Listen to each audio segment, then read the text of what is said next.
변호사님, 강력계에 계셨잖아요. 네. 수많은 범죄자들도 잡아보셨죠. 2008년도에 예전에 네. 일산 경찰서에 이명박 대통령이 찾아간 적이 있어요. 그때 어떤 사건이 터졌는데 범인이 안 잡히는 거예요. 전 국민이 분노에 차니까 이명박 대통령이 직접 경찰서에 찾아갔거든요. 6시간 만에 잡혔대요, 범인이. 경찰한테 그러면- 많이 힘드셨겠네. 네.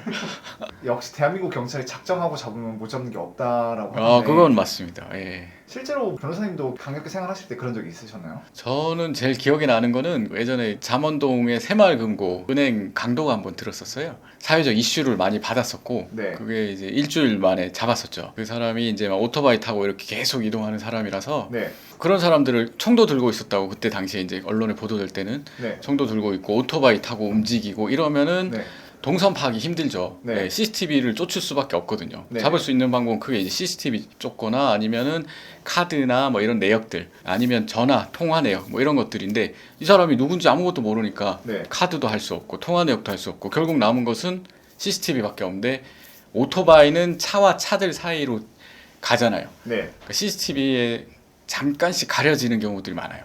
그럼 혹시 그때 네. 그 사건의 대표자였나요? 팀장이었고요. 네. 우리 대표자는 뭐 과장님이 이제 수사본부 차려가지고 씻지도 못하시고 그 바로 옆에서 이제 수사본부 차려 그렇게 하셨었죠. 그런 사건이 터져요. 네. 그게 언론에 터지잖아요. 바로. 네네네. 그럼 경찰한테는 어떻게 소식이 전달되는 거예요? 이런 사건들은 바로 112 신고죠. 뭐 네. 112 신고되면은 이제 강력팀은 당직팀들이 있어요. 돌아가면서 당직팀이 있죠. 그럼 112 신고가 딱 떨어지면은 강력팀이 한 팀 나가죠. 사이즈가 좀 크다. 그러면은 하루 이틀 만에 이제 다른 팀들도 같이 이제 협력을 합니다. 그러다가 이제 정말 이제 더 이상 이제 우리가 할 때까지 했는데, 아니면은 또 시간을 지체하면 안 된다. 그러면은 서울청에서 또 다시 지원이 또 나옵니다. 그러면은 이제 형사들이 수십 명, 뭐 100명 넘게도 이렇게 붙을 수도 있죠. 그러면 그때 당시 네. 터졌던 사건을 네.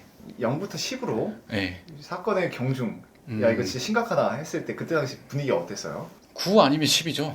네. 진짜 난리 났었나요? 난리 났었죠. 예. 언론에서도 난리 나고, 그리고 그때 우리 서울청 과장님, 부장님, 서울청장님 다 이렇게 오셔가지고 격려하러 오시는데, 이제 담당자들은 이제 힘들죠. 예. 네. 빨리 잡아야 된다는 그런 압박감. 그 빨리 잡는다는 게 뭐 하루라도 빨리 잡으면 좋긴 하겠죠. 근데 그렇죠. 경찰 사이에서 생명을 지킬 때 골든 골드 타임이라는 게 있는데 그래도 뭐 한 일주일 정도 생각합니다. 일주일 안에는 잡아야 된다. 그래도 CCTV 보존 기간도 사실 길지 않고요. 사설 CCTV들 용량 작은 거는 사실 일주일 지나면 지워지는 것들도 있을 수 있고 하기 때문에. 네. 근데 딱 일주일 만에 그때 잡았어요. 사실 그래서 너무 좋았고, 누가 잡았어요? 저희 팀에서 사실상 이제 잡았다고 이제 생각을 합니다. 그런데 누가 뭐 잡았다 이렇게 하는 거는 좀 힘들고요. 네. 다 같이 어차피 하고 정보를 공유합니다. 아침마다. 그러면 그때 네. 몇 팀이 붙었어요? 그때 이제 강력팀 전체, 당연히 형사팀까지 이렇게 붙었고, 네. 그리고 서울청에서도 지원이 많이 나왔기 때문에 네. 그래도 뭐 팀으로 따지면 10팀 이상? 되지 10팀이면 형사분들이 한 몇 명이? 보통 한 팀이 한 5명 이러니까 50명이 예, 한 명 잡기 위해서 다 그럼요. 달라붙은 거예요? 그렇죠. 예. 엄청 심각한 사건이네요. 엄청 심각했죠. 예. 그리고 그때 특진도 2명 나왔고, 그러면 그때 당시 네. 변호사님께서 했던 역할은 어떤 거였어요? 저는 이제 뭐 강력 팀장이었으니까 우리 팀이랑 같이 다니면서 네. CCTV 확인하고, 거의 CCTV 확인입니다. CCTV. 날밤 새면서, 자 예를 들면은 뭐 이렇게 잠원동 새마을금고 앞에 CCTV가 있습니다. 거기서 CCTV를 보죠. 그 다음 어디로 가는지 방향이 나오죠. 그럼 그 다음 가게를 가요. 가게나 아니면은 우리 여기 전봇대에 있는 그런 CCTV, 네. 관리하는 CCTV 다 갑니다. 그러니까 모든 방향을 다 생각해서, 그러니까 어디 나왔습니다. 그럼 그 다음 방향, 그 다음 지로 계속 이동하면서 CCTV 보는 거죠. 그게 경찰서에서 볼 수 없으니까 직접 가서 그렇죠. 거기 CCTV를 네, 다 네, 돌려보는 거예요? 네네, 맞습니다. 예. 그러면 가게 갈 때마다 이렇게 신분증 주면서 네. 경찰입니다 하고 이렇게 협조를 하는 그럼요. 건가요? 네, 그렇게 하는 거죠. 예. 그러면 뭐 경우에 따라서는 공문도 들고 갑니다. 혹시 그러면 어디서 딱 그 덜미가 잡혔나요? 여기서 이제 제일 힘들었던 부분은 그때 터널이 있었는데, 터널 위냐 아래냐로 많이 힘들었어요. 터널 위냐 아래냐로 힘들었냐는 게 네. 어디로 가는지를 못 찾겠다는 거죠. 차가 많으니까 차에 가려지는 거예요, 오토바이가. 네. 그런데 그때 정말 우리 그때 과장님이 경력이 많으셔가지고, 형사과장만 이제 10년째 하신 분이기 때문에 그걸 잡아내시더라고요. 본인이 직접, 과장님께서 직접 가셔서 야 다시 돌려봐. 그래서 그때 쫓아서 바로 잡았죠. 그때 범인 잡으러 가니까 범인은 어디 있었었나요? 범인은 이제 자기 집에 있었고요. 네. 왜냐하면 이제 누군지 파악하는 게 가장 힘들고, 그 사람이 갈 곳이 딱 2군데였습니다. 자기 집 아니면 도박장. 근데 이제 집 한 팀, 도박장 한 팀 가서 이제 동시에 이제 이렇게 해서 잡아오는 거죠. 형사님이 형사님이라고 할 뻔했어요. 변호사님 그러면 네. 그렇게 CCTV를 해서 그 사람이 동선이 다 파악이 됐어요. 네. 그럼 동선이 파악된다면 하는 게 어떻게 되는 거예요? CCTV에 지나가는 게 보이는 거죠. 네. 근데 우리가 뭐 예를 들면 이쪽 방향으로 가면은 그 다음 CCTV를 보러 가는 거죠. 예. 그래서 최종 목적지가 어딘지 딱 보면 그쵸. 집으로 가거나 아니면은 자기 볼 일이 있는데 가겠죠. 그러면 이제 형사님들은 어떤 액션을 취하는 거예요? 그럼 이제 그 사람의 인적 사항을 파악하기 위해서 노력하죠. 누구인지를? 누구인지. 볼일을 보러 갔으면은 거기에 뭔가 결제를 했을 수도 있고, 그리고 집으로 갔으면은 뭐 거기 이제 사는 사람들을 파악을 하고, 그 사람일 것 같은 사람을 파악을 하고, 그리고 이제 확인하는 작업도 들어갈 수도 있죠.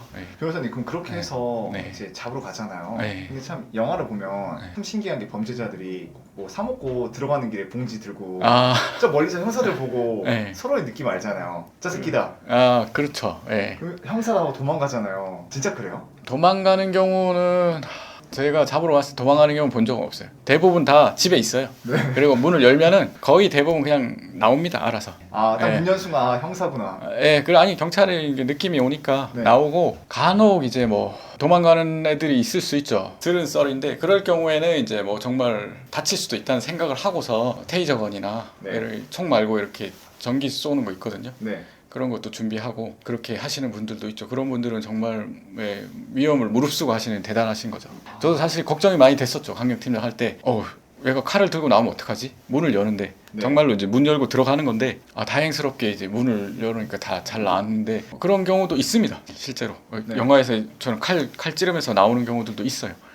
그런 경우들 들었어요. 저도 제가 직접 경험한 건 아니에요. 그러면 그렇게 사건이 끝나고 네. 나서 네. 떨어졌던 부상 그런 게 있었나요? 그쵸. 수여된 상이나 그런 게 있었어요? 수여된 상은 이제 경찰들이 가장 중요한 건 특진이죠. 특진. 경위에서 경감이 그때 한 번 나왔고, 또 경장에서 경사했나, 그렇게 특진 2명이랑 특별 승급도 있었던 것 같아요. 승진과 승급의 차이가 뭐예요? 사실 경제적으로는 승급이 더 좋을 수 있는 게, 승급은 모든 공무원들 그 다음 해가 되면은 호봉이 올라가면서 연봉이 올라가죠. 근데 그날 그냥 바로 그냥 이제 그 다음 해로 넘겨주는 거죠. 한 호봉 올려주는 거예요. 한호봉을요? 네네. 그러니까 그 경제적 가치가 엄청나죠. 왜냐하면 이번에 올랐고 계속 오른 상태의 효과를 보는 거니까. 네. 네. 그리고 뭐 수사비도 많이 나옵니다. 그런 큰 사건이 있을 때는 서울청 본청에서 고생하는데 이렇게 뭐 예를 들면 여관에서 자야 된다. 그러면 그런 것들은 해줘야 될 거 아닙니까? 네. 나라에서. 그런 것도 많이 나오고. 그럼 이제 정말 마지막으로 궁금한 게, 강력히 계셨을 때 네. 많은 범죄 사건을 봤을 거 아니에요? 네. 뭐 정말 미제로 남아있는 사건도 있겠지만 그렇죠. 요즘 범인 검거율이 대략 몇 퍼센트 정도라고 보세요? 범인 검거율은 사건에 따라서 좀 다릅니다.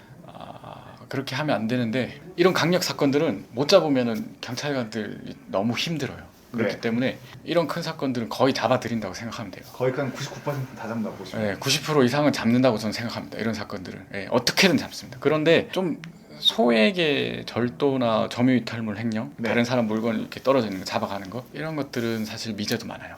왜냐하면 이제 그런 사건들은 혼자서 합니다. 담당 혼자. 네. 담당 혼자 CCTV 보는데 한계가 있죠. 그렇죠. 그리고 이런 큰 사건이 터지면은 작은 사건에 할 수가 없어요. 모두 다 이 사건에 다 투입이 되는 거죠.